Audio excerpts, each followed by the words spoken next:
On remercie les supporters. Je sais que c'était long pour eux, parce qu'ils sont venus beaucoup en avance. Et voilà, victoire importante pour démarrer cette compétition.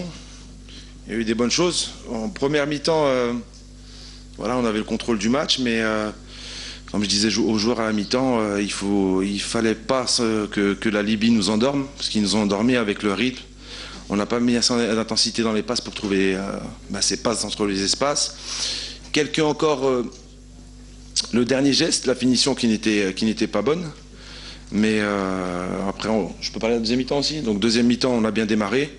C'était un peu mieux, mais après le but, ce qui m'a un peu énervé, c'est de reculer comme ça. Justement, c'est dans ces moments-là qu'il faut continuer à harceler l'adversaire.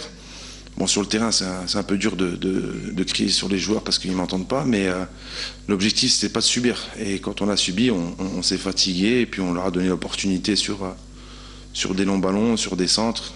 Il y a un ballon qui tombe sur le poteau. Mais bon, tactiquement, pour moi, c'était discipliné.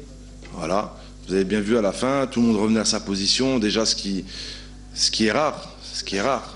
On leur demande de se concentrer sur ça, ils le font. En première mi-temps, on a beaucoup trouvé Mokhtar sur le côté droit. Deuxième mi-temps, un peu plus Youssef Afri. Mais quand vous tombez en face d'une équipe qui est bien compacte, c'est dur de trouver des espaces. C'est ça qu'il faut comprendre. Donc ça veut dire quoi? Ça veut dire qu'on reste derrière, on attend, et on va en contre-attaque, là on va dire ouais, on est bon. Non, on tente des choses. Ça peut arriver que le latéral soit un peu plus haut, il y a des mouvements qu'on a travaillés, des fois on n'arrive pas à trouver la passe dans le bon timing. Donc voilà, il y a beaucoup de choses positives, et il faut rester positif.